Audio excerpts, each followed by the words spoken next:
Here is the Biden administration's Assistant Secretary for Health, a biological male identifying as a woman, telling the nation that the weather is racist. This Black History Month, I'm pleased to partner with OMH in advancing better health through better understanding for Black communities. Through our Office of Climate Change and Health Equity and the Office of Environmental Justice, we're working with providers and community leaders to identify innovative approaches that empower communities to address the health consequences linked to climate change. That's money well spent for a nation that is $34 trillion in debt. Yeah, that's trillion with a T. Now, we've had Army Kovak on the program before, and he's back again mocking one of our favourite lefties, Prince Harry. Here, Harry reacts to his father's cancer diagnosis. Harry, it must be hard dealing with your father's recent diagnosis. Oh, I mean, he's had a serious illness for a long time. He's had cancer for a long time? No. Unconscious bias. Oh, Harry, not this again. It's far worse than cancer. How could that be worse than cancer? Well, you don't need chemotherapy, you need psychotherapy.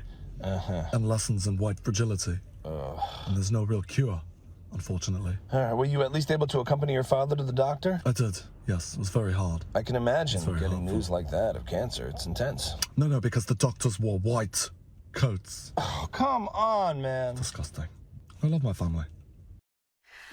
Oh, we've got to get him back on the show. He's so funny. Now, this is becoming a regular feature of Lefties Losing It. Bill Maher, who's supposedly the sensible lefty, but he keeps beclowning himself thanks to his irrational, undying love for California Governor Gavin Newsom.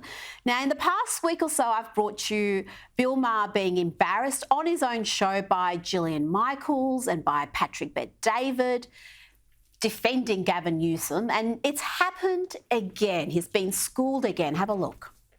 No, Half you're the country's... friends with Newsom. Yeah. We live here, right? Oh, we yes. live in California. I was born here.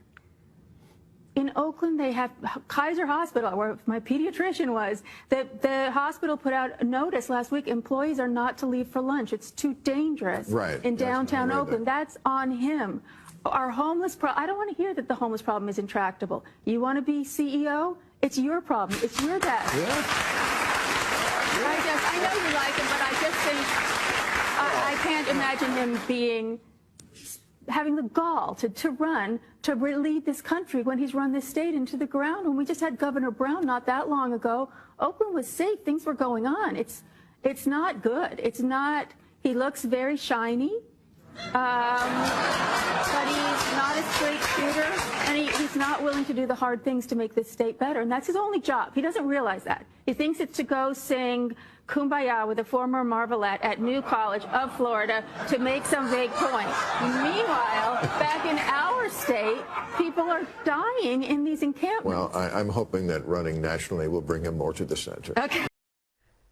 Beautifully said, but Bill Maher just denies all of that reality. He lives in California. He knows how bad it is. He rails against it occasionally, and yet he wants the man who's been instrumental in inflicting that on the state to run for president and become president of the country. I mean, what can you do with that? Now let's go to an Oscar winner and another regular lefty losing it, Susan Sarandon, who was part of this brave anti-Israeli protest.